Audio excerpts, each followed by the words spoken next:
नाटक समाचार में सर्वशुद्ध ज्ञान द्वारा इसमें जो इसका लगभग अंतिम हिस्सा चल रहा है, ये कहाँ से शुरू हुआ है, कौन से नंबर से?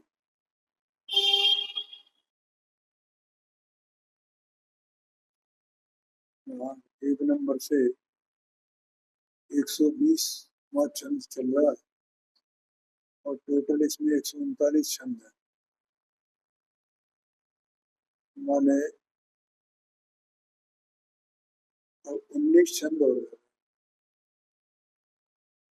ठीक है, और अपन सब ये जानते हैं इसमें शायद ग्रंथ में सर्वशुद्ध ज्ञान अधिकार है, उसके अंत में आचार्य देव ने बताया कि द्रव्य बिंदु है, मोक्ष मार्ग नहीं है। उसी की चर्चा यहाँ पर नाटक समाचार में की गई है। तो द्रव्यलिंग का मोक्ष मार्ग होने का निषेध किया है। ये चौपाई चल रही थी अपनी, जैसे मुगल धान पहचाने तो उस तंदूर को भेद, चावल का और छिलके का जो भेद अंतर भिन्नता नहीं पहचानता है और धान को ही पहचानता है, वैसे यहाँ कहते हैं मूढ़मति व्यवहारी लगे न बंद मोख गत न्यारी। ऐसे जो मूढ़मति है, व्यवहारी माने अज्ञानी,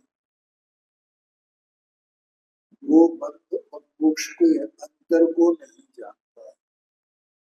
बंध भाव क्या है और मोक्ष भाव क्या है, ये कैसे पता चलता है कि वो तो जो क्रिया है ना, उस क्रिया को ही मोक्ष मार्ग मानता है। ये बात, तो इसका मतलब वो मोक्ष को जानता ही नहीं, मोक्ष क्या है, ऐसी सूक्ष्म बात है। देखो, बंध का लक्षण क्या है?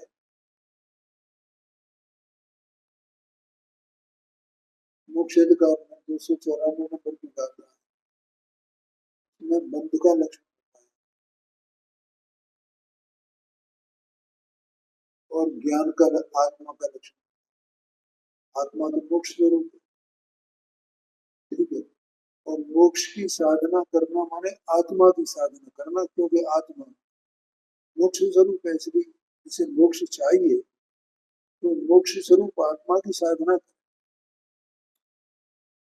ठीक है, तो आत्मा की साधना करने के लिए आत्मा को बंध से भिन्न जानना है। बंध का लक्षण क्या है? आत्मा को जाना माने मोक्ष को जान लिया, और बंध को जाना कैसे? कि राग को जान लिया तो बंध को जाना, तो राग बंध का कारण। तो वहां पर बंध का लक्षण राग कहा गया, आत्मा का लक्षण ज्ञान कहा गया। ज्ञान स्वरूप वस्तु है वो आत्मा है, और जो राग है वो बंध है। जितना राग उतना बंध, एक कण का भी राग है तो वो बंध, ऐसा आशय। तो ऐसे वो उन दोनों के भेदों को, बंध और मोक्ष के स्वरूप के अंतर को नहीं पहचान, तभी तो जो बंध का कारण है उसे मोक्ष का कारण मानता है, ऐसा आशय हो गया ना। जो क्रिया को मोक्ष का कारण कहता है। तो अभी यहाँ एक किताब रखी थी ना, जैन धर्म को जानो, तो मैंने देखो भैया क्या है जानने में उसमें। तो वो कुछ नहीं है उसमें, जैन धर्म क्या है हमें क्या पता। तो सब शास्त्र की इधर उधर की बातें, करनानियों की बातें, अणुव्रत कितने होते हैं, महाव्रत कितने होते हैं, श्रावण के कौन कौन से जो है गुण स्थान कौन कौन से हैं, ये सब उसमें भर दिया है।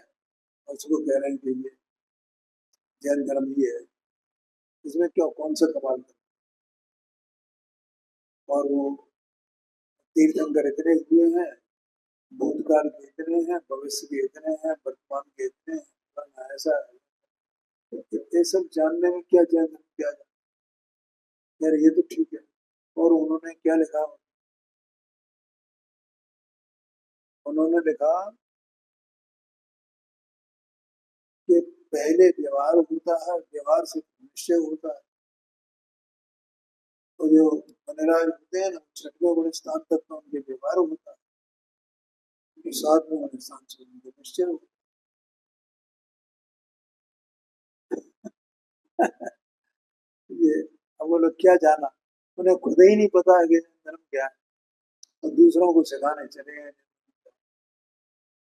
बड़ा मुश्किल है। तो यहाँ कह रहे हैं कि बंध और मोक्ष को नहीं जानता, वो क्रिया पे ही निर्भर है ना। उन्होंने तो व्यवहार के व्यवहार से निश्चय होगा, अरे तो क्रिया करते करते क्या हो जाएगी। तो सब राग की दशा है, बंध का कारण है, बंध भाव है। तो बंध भाव से मोक्ष भाव या मोक्ष के कारण रूप भाव कहाँ से होगा। सम्यक दर्शन ज्ञान चारित्र कहाँ से होगा। मोक्ष स्वरूप तो आत्मा है, उसका आश्रय करेगा, उसको देखेगा, उसको जानेगा, उससे मोक्ष होगा, ये कहते हैं। तो इस प्रकार उसकी उल्टी दशा है। अब इसका अर्थ अपन पढ़ते हैं। जिस प्रकार भोला मनुष्य धान को पहचाने और तुष और तंदुल का भेद न जाने, तंदुल माने चावल, उसी प्रकार बाह्य क्रिया में लीन रहने वाला अज्ञानी बंध और मोक्ष की पृथकता माने भिन्नता नहीं जानता। ठीक है भैया, थोड़ा कठिन बात है, सूक्ष्म बात है, क्या करें। है? माने जो अ, है तो अंदर में उपयोग, और ये जो उपयोग है, ये उपयोग क्रिया के संग। अब उसमें कैसा मिथ्यात्व है, ऐसा मिथ्यात्व है कि वो अपने में और क्रिया में भेद ही नहीं जानता। ये क्रिया तो जड़ की है और मैं तो उपयोग, एक तो ये नहीं जानता है। ठीक है। तो और इसमें और उपयोग में एकत्व का अनुभव करता है। ये जड़ की क्रिया ऐसा नहीं जानता। फिर ये मानता है, मतलब उसे अपने ही परिणाम की खबर नहीं है, वो उसकी दृष्टि क्रिया पर है। माने मैं स्वतंत्र वस्तु हूँ, मेरा जो परिणाम शुभ शुभ होगा, ठीक है, तो उसका फल मुझे मिलेगा, तो क्रिया का फल तो मुझे कुछ आना ही नहीं है ना। इतना भी वो नहीं जानता। और क्रिया से लाभ मानता है, नहीं मिला। अरे 302 पेज पर है, कल तो चला था, चेपक नहीं लगा। 302 पेज, 303 पेज लगा है ना चेपक, 303 पेज पर है। आया ख्याल भैया। तो वो जो मिथ्यात्व होता है ना, तो वो सब उल्टा ही उल्टा चलता है उसको। देखो, अब यहाँ फिर से उसके बारे में और कुछ कहते हैं। दोहे हैं ये, 121, 122, 123, ये दोहे।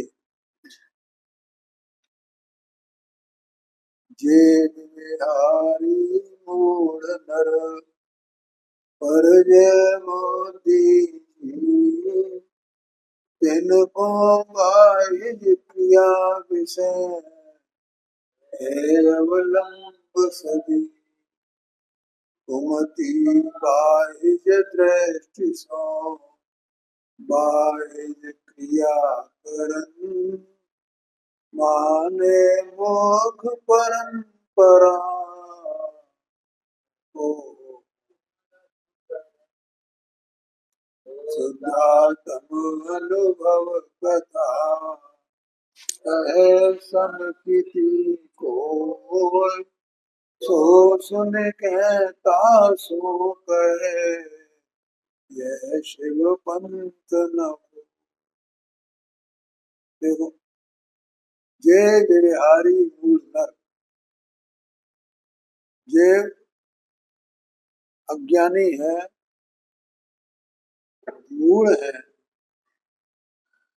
पर्याय बुद्धि वाले हैं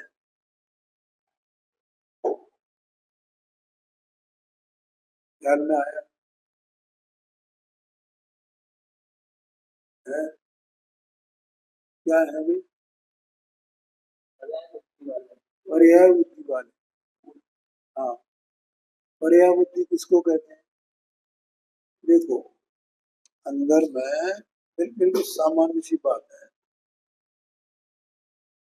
अंदर में ये जो असमान जाति द्रव्य पर्याय है ना यहाँ पर ये आत्मा है इसमें साथ में आत्मा तो अरूपी वस्तु है और ये रूपी है इन दोनों द्रव्यों का एक संबंध है क्षेत्र का संबंध है दो द्रव्य एक साथ में यहाँ विराजे हुए तो इस अवस्था को दोनों द्रव्यों के मिलाप रूप जो एक अवस्था है यहाँ पर है इस अवस्था को असमान जाति द्रव्य पर्याय का ठीक है अब इन दो वस्तुओं की जो मिली जुली अवस्था है इसमें केवल एक ही द्रव्य ऐसा है जो जानने का कार्य करता है और दूसरा द्रव्य ऐसा है जिसमें जानना है ही नहीं अब वो जो जानने का कार्य करता है वास्तव में मैं तो वो ही हूँ और जो जानने का कार्य ये नहीं करता है वो मैं नहीं ठीक है ऐसा ये जीव स्वयं नहीं जानता है ठीक है तो वो क्या करता है कि ये दोनों की जो मिली जुली अवस्था है ना तो उस मिली जुली अवस्था में ये मानता है कि मैं हूं ठीक है अब मिली जुली अवस्था कैसी ऐसे पंडित साहब ने लिखा मोक्ष में प्रकाशित में चौथे अधिकार में जीव अजीव तत्व का मिथ्या श्रद्धा अन्यथा नहीं मिथ्या श्रद्धा उन्होंने लिखा है उन्हीं की बात को मैं बता रहा हूँ इसमें तो मिली जुली अवस्था माने क्या जो जीव है ना एक तो वो जानने का कार्य करता है जो जान रहा है तो जान ये जीव जानने को आप मानता है ये जानना कि मैं जानता हूँ मैं जानता हूँ मैं जानता हूँ ठीक है और दूसरा इस उपयोग में क्रोध माया ये भाव होते हैं विकारी भाव तो ये मानता है मैं क्रोध करता हूँ मैं मान करता हूँ मायाचारी करता हूँ ये सब मैं करता हूँ ये शुभ भाव में करता हूँ ये अशुभ भाव में करता हूँ ठीक है तो एक दो बातें हुई अब तीसरी बात अब ये शरीर आता है इसमें तो दो बातें हुई जानना हो गया और एक शुभ भाव और शुभ भाव ये हो गया और एक शुभ भाव माने पूजा करने का कार्य स्वाध्याय करने का कार्य ठीक है किसी पर दया करने का भाव ठीक है और घर गृहस्थी चलाने का भाव ये सब में तो करता हूँ और कौन करता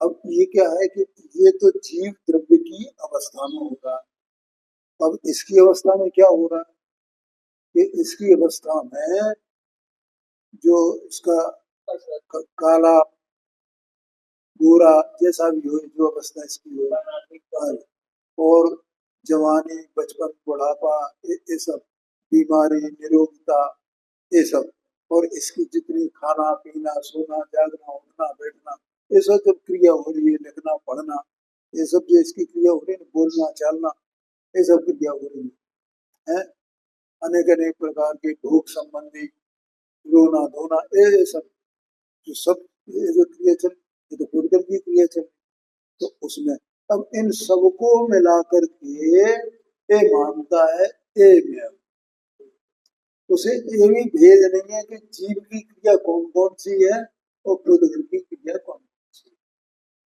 और ये भी नहीं पता कि ये सब मिलाकर के मैं ये मान रहा हूँ। ये भी ज्ञान अपने को पंडित जी साहब ने कराया, मोक्ष का प्रकाश, और ये भी किताबी ज्ञान है हमारा।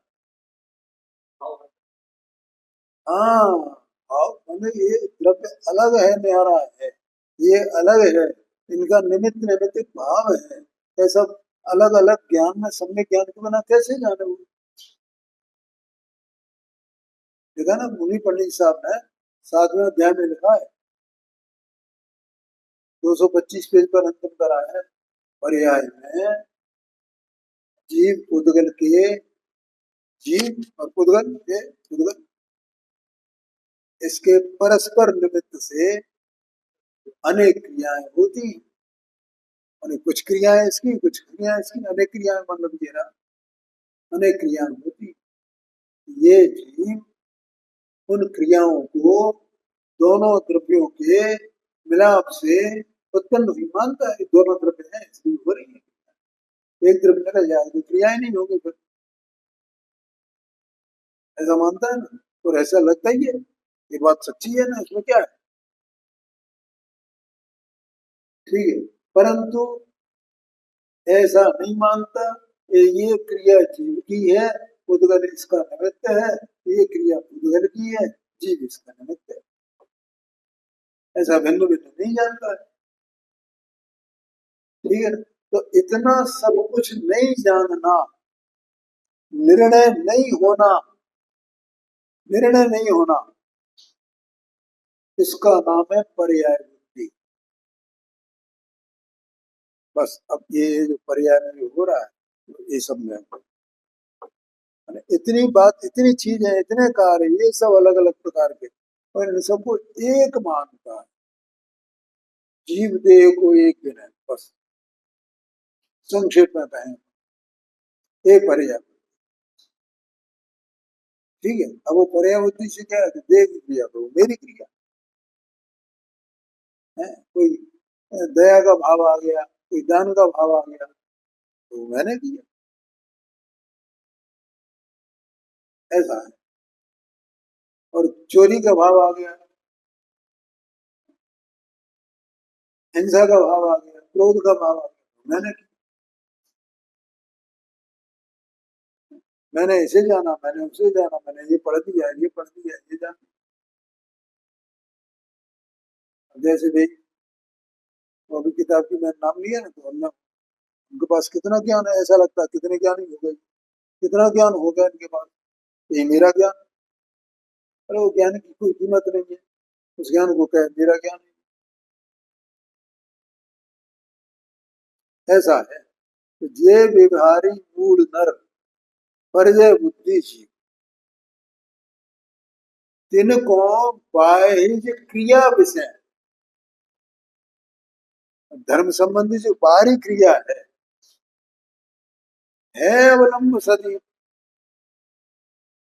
मतलब वे तो क्रिया करके संतुष्ट हो रहे हैं, क्रिया वो धर्म मान रहे हैं, ये क्रिया करी है, ये क्रिया है अवलंब सदी, हमेशा हमेशा, अवलंब का मतलब उसी पर उनका लक्ष्य है, उसी पर उनका भरोसा है, समझ गए ना, है अवलंब सजीव, है अवलंब सजीव, अवलंब का मतलब ये है यहाँ पर, कुमति बाह्य दृष्टि से बाह्य क्रिया कर, अब कुमति है वो, तो बाह्य दृष्टि माने बहिरात्मा, चाहे बाह्य दृष्टि वाला कहो या बहिरात्मा कहो, एक ही बात है,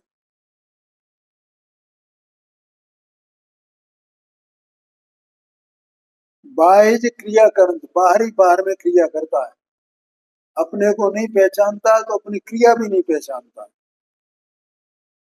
बाह्य क्रियाकरण और माने मोक्ष परंपरा। देखो अभी बताया ना मैंने, उसमें से उसमें जो लिखा है क्या माने, इससे मोक्ष होगा। ये क्रिया करते रहे, इससे मोक्ष हो जाए। माने मोक्ष परंपरा। और क्या कह रहे हैं आगे? हाँ, उसमें ही वे निहाल है। हमने इतना कर लिया, इतना कर लिया, इतना कर लिया, इतना कर।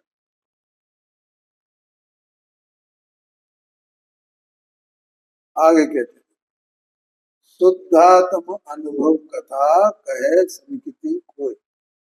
कोई सम्यक दृष्टि हो और उसे अपने निष्ठात तत्व की श्रद्धा प्रतीति होए, अनुभव होए, और वो ये कहे कि भैया देखो, ये शरीर की क्रिया न्यारी है और आत्मा की क्रिया न्यारी है।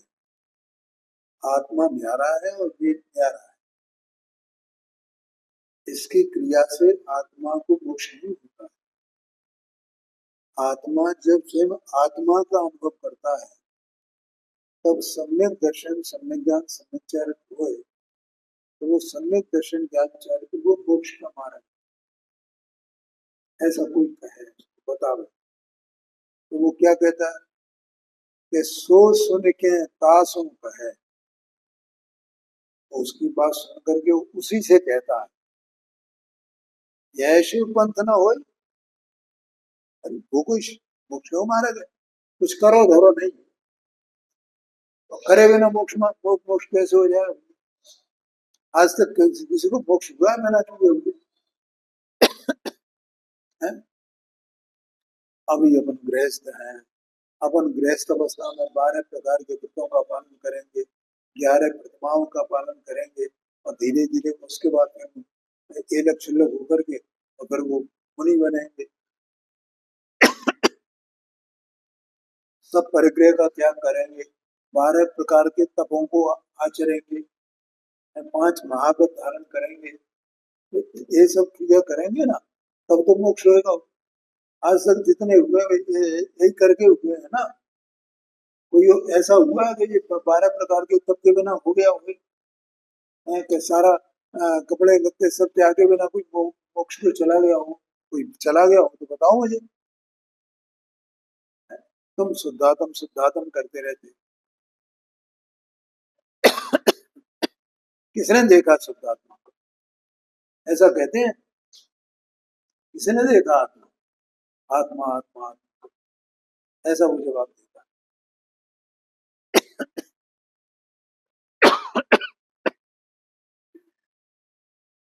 अर्थ है देखो,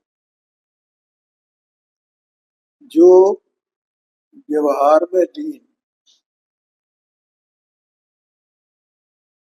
व्यवहार में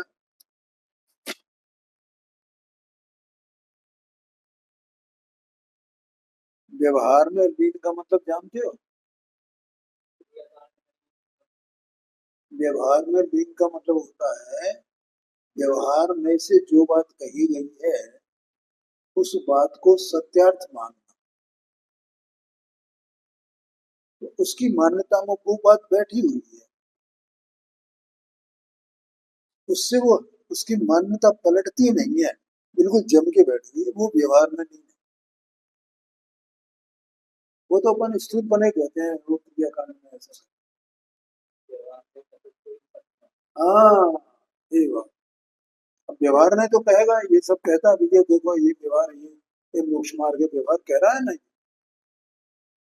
तो वो उसी उसी में भी उसको मान करके बैठा नहीं, एकदम मान्यता उसकी वैसी, ये सत्यार्थ है, ये सच्ची बात है, और दूसरा कोई मार्ग है ही नहीं।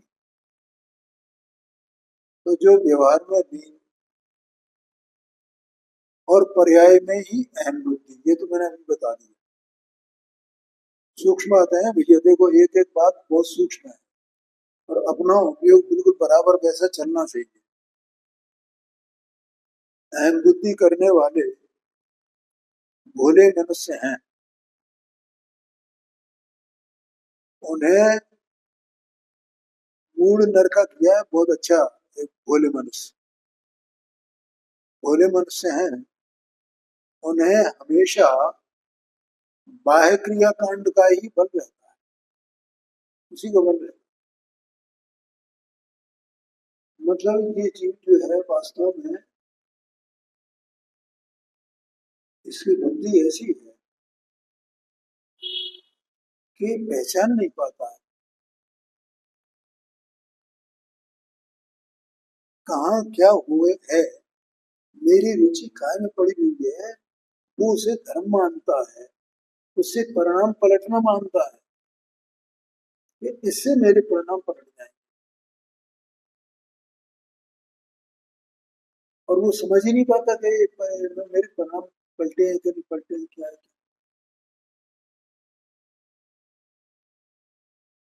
समझ गया ना। देखो मैं एक बात बताता हूँ।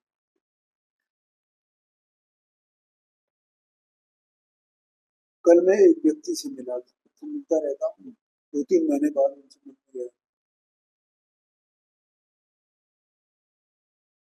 तो उन्होंने मेरे से एक बात की, तो देखो भाई, अब मेरा अंतिम समय है, मैंने मेरे अपने हिसाब से अपना को लगा दिया, मेरे 30 महीने बचे हैं। 30 महीने में 2.5 साल जीवन के, मेरे से उम्र में बड़े हैं।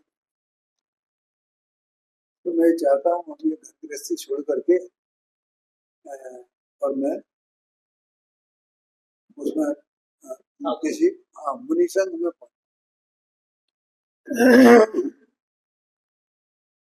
फिर अभी कुछ सागर महाराज आए थे, तो मैं बस 2 ही मुनियों के प्रति मेरी श्रद्धा है, एक विशुद्ध सागर के प्रति और एक वो सुबल सागर। तो आए थे सुबल सागर यहाँ चौमासा वमासा हुआ तो मेरे ख्याल से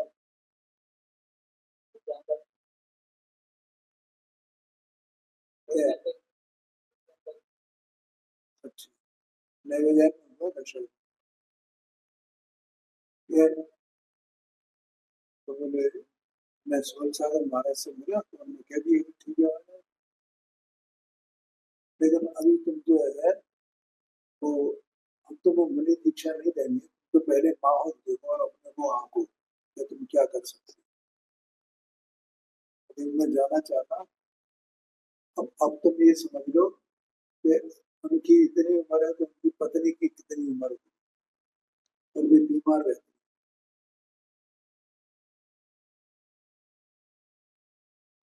और वो क्या समझते हैं कि वहां मैं पहुंच जाऊंगा तो मेरी परिणाम बदल जाए। तो मैंने उनकी साइकोलॉजी को बहुत बारीकी से देखा, समझा। मैं बचपन से उस व्यक्ति को जानता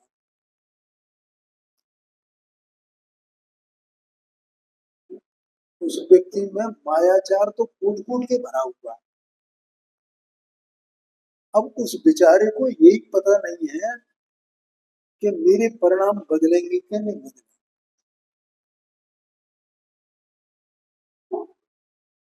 क्या है, जीव ऐसा समझता है कि उसे जो वर्तमान जो वातावरण है, कभी कभी ऐसा कर्म के उदय से बाहर और अंतरंग दोनों प्रकार के कर्म के उदय से ऐसी अवस्था बन जाती है कि वो वहां एक घुटन सी अनुभव करता है उस वातावरण।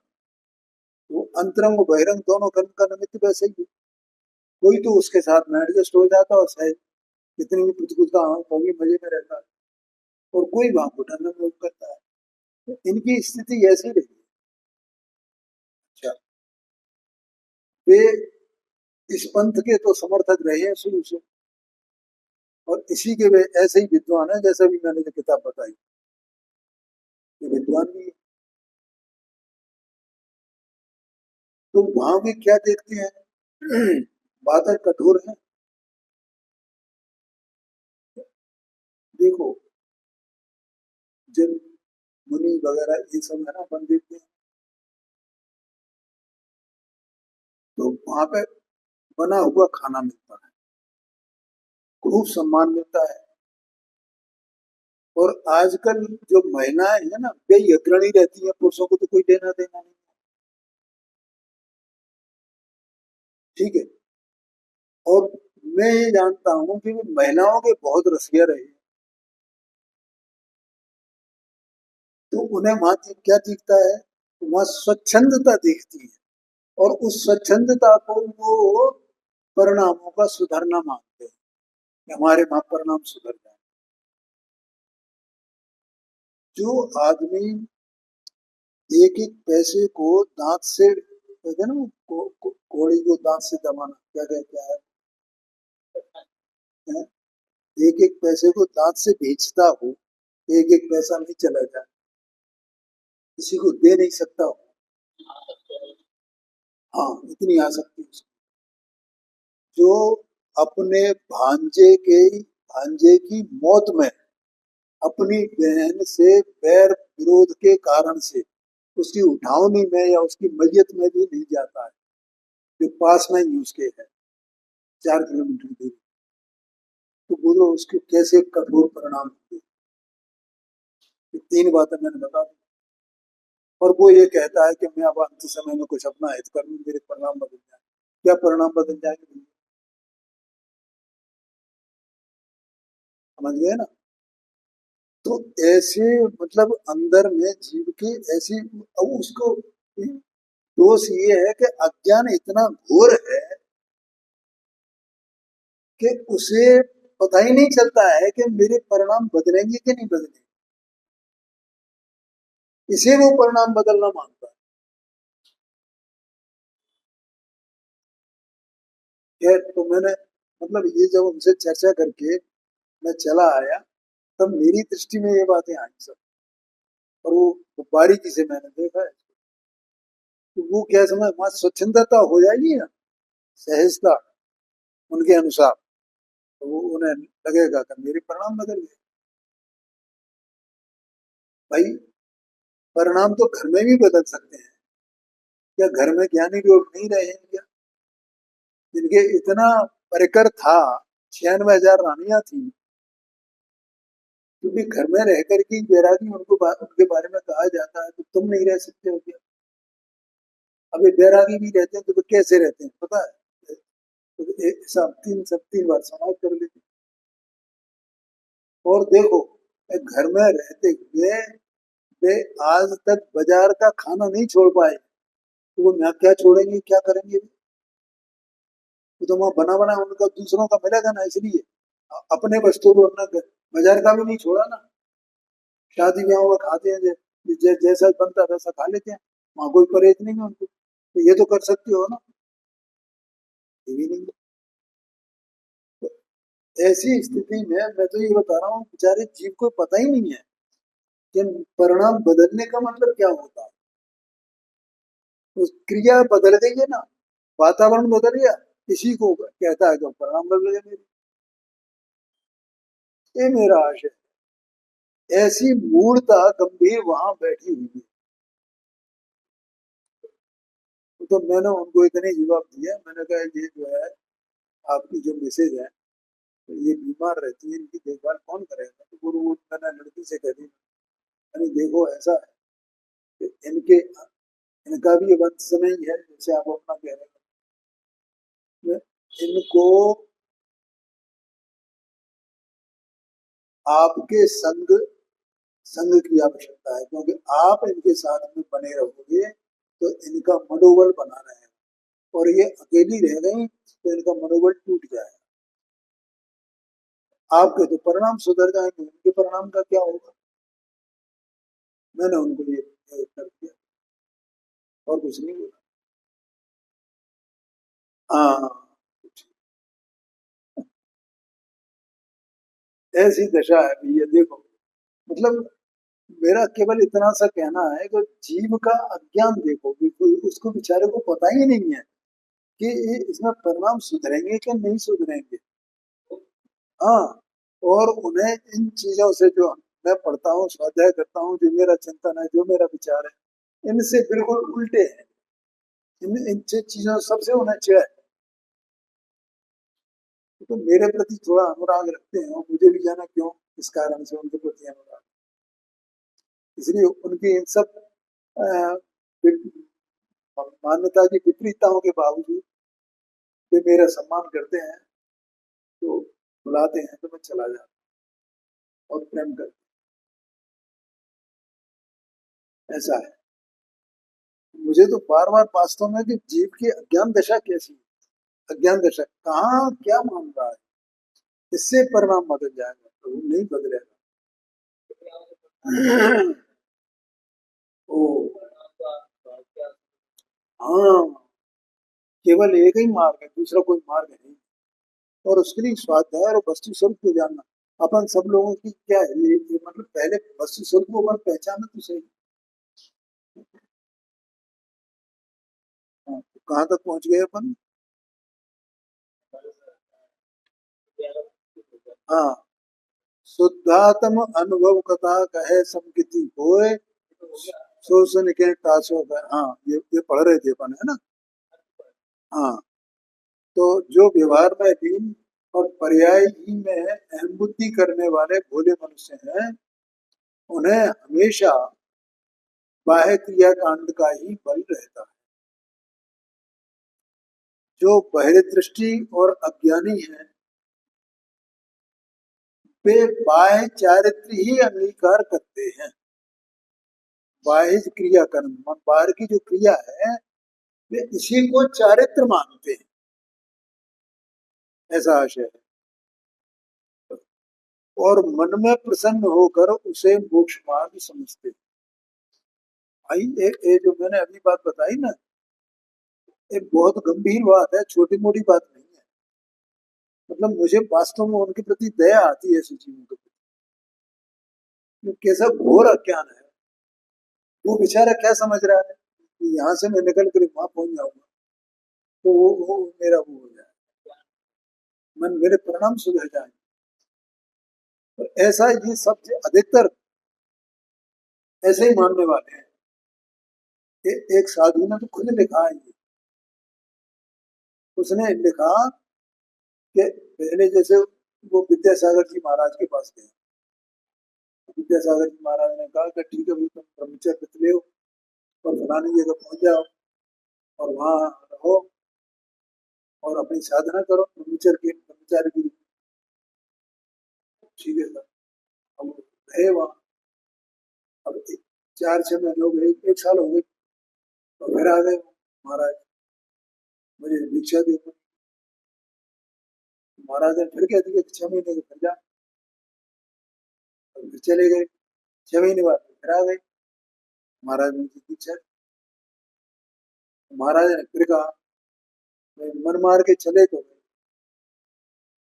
तो उन्हें क्या दिख रहा था कि मैं मुनि बन जाऊंगा ना, तो मुनि बनने में जितना सम्मान है, ब्रह्मचारी बनने में कहाँ सम्मान है? तो सम्मान के भूखे हैं ना। अब वे समझ रहे हैं हम धर्मात्मा हो जाएंगे, अंदर में सम्मान की भूख है। जब विद्यासागर महाराज ने उन्हें दीक्षा नहीं दी, तो वे फिर कुसुम सागर के पास पहुंच गए और उनसे दीक्षा ले ली भिंड में। उन्होंने खुद ही लिख दिया है, तो उन्होंने मुझे दीक्षा नहीं दी, तो मैं कुसुम सागर के पास। और वो छल्ले बोल की नहीं, उन्होंने कह दी कि मुझे तो सीधे मनी में दीक्षा थी। और वो खूब लोकप्रिय भी है ये बात।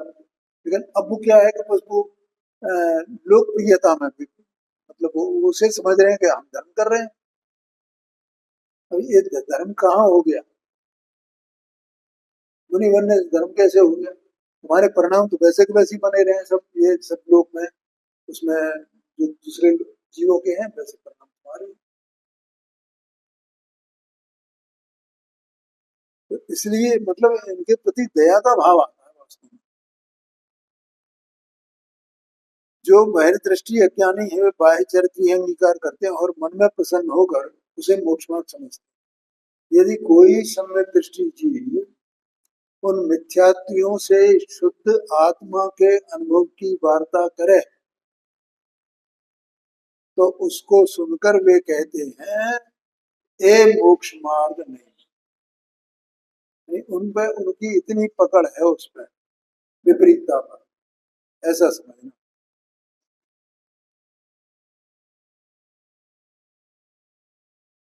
हाँ, अब इसमें अज्ञानी और ज्ञानियों की परिणति में भेद। ये कवित्व अपन पढ़ लेते हैं इसको। जिनके देह बुद्धि घट अंतर मुनि मुद्रा धर क्रिया प्रमाण अंत बंद के करता परम तत्व को भेद न जाने। ये सुमति की किया वेश परमान मुख मार्ग मुख पर प्रस्थान देखो, ये तो सब अभी जो मैंने ये दो बातें आपको बताएं दो लोगों के बारे में, तो ये तो बेचारे मायाचारी से ग्रस्त हैं, ठीक है। अब कोई सच्चा भी हो और वो धर्म के प्रति गंभीर हो, लेकिन तो भी उसे यही मान्यता उसकी हो कि पहले हम व्यवहार करें तो व्यवहार करने से निश्चय होता है, या वो व्यवहार ही मोक्ष मार्ग है ऐसा मानता हो, गंभीर होकर द्रव्यलिंगी की तरह, उसकी बात, ठीक है। तो उसकी बात यहां समझ करके अपन इसको पढ़ते हैं।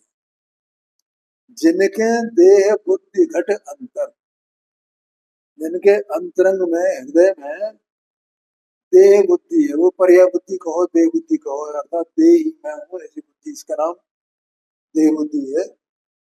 और मुनि मुद्रा धर क्रिया प्रमाण नहीं,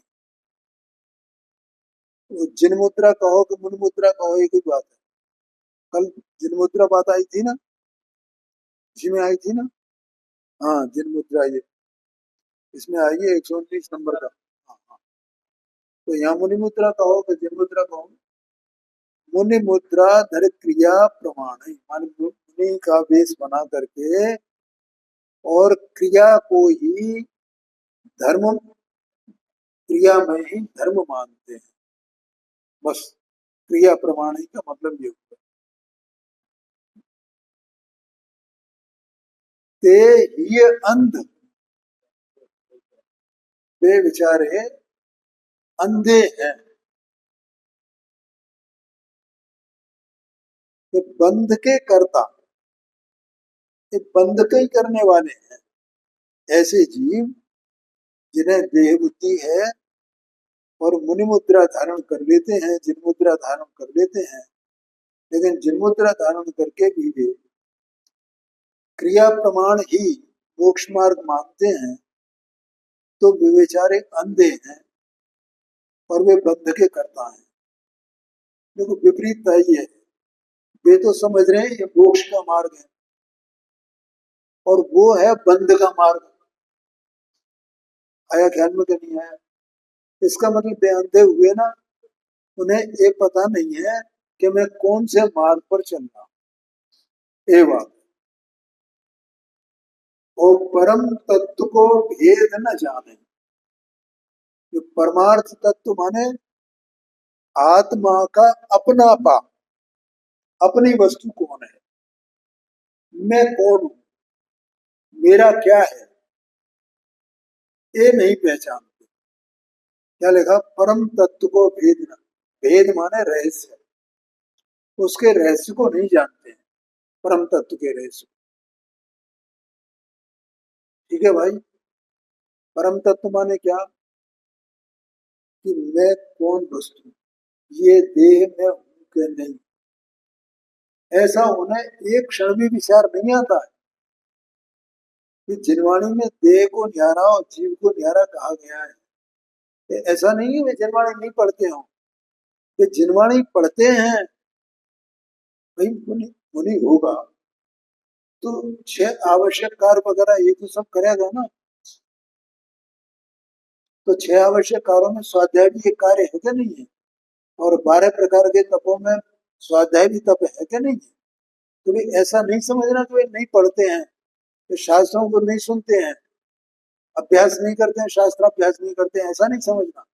अरे वे तो सब करते हैं, लेकिन तो भी वे उनको ये निर्णय नहीं है मैं कौन हूं और कौन नहीं हूं। देह से भिन्न, राग से भिन्न, कर्म से भिन्न। कर्म क्या है, देह क्या है, राग क्या है, इनका क्या स्वरूप है, उनसे मैं किस प्रकार से भिन्न हूं, मेरी सत्ता कैसी है, मेरा स्वरूप कैसा है, इसका रहस्य वे नहीं जानते हैं। ये बात है। और वो केवल ये जो स्वाध्याय भी करते हैं ना भाई, तो वे केवल एक कर्तव्य समझ कर, ये क्रिया क्रिया में ही चला गया ना ये स्वाध्याय करना भी। तो कर्तव्य समझ करके मुनि को ये स्वाध्याय करना उसका कर्तव्य है, और क्या करेगा, नहीं आएगा। ये देखो जैसे रतनगढ़ साहब का जानना, टाइम तो हो गया, बस 1 मिनट में समाप्त करें। रतनगढ़ साहब का जानना 10 नंबर की जो गाथा है, विषयाशा वशात तो निरारंभ परिग्रही ज्ञान ध्यान तपोरता तपस्वी सब प्रशस्त। तो ज्ञान ध्यान तपोरता, तो ज्ञान ध्यान करना चाहिए। तो ज्ञान माने शास्त्र पढ़ना, और ध्यान माने चिंतन करना, या पंचपरमेष्टि का ध्यान कर लेना, माला जप लेना, ऐसा ध्यान करना, ये मानते हैं, क्योंकि ये हमारा कर्तव्य है। तो इसी क्रिया में वे लगे रहे। लेकिन देह से भिन्न, कर्म से भिन्न और राग से भिन्न मैं कौन तत्व हूँ, इसकी उनको रुचि नहीं है, रुचि ही नहीं है, रुचि ही नहीं है, इसको समझ नहीं, असली बात। ठीक है, आगे की चर्चा।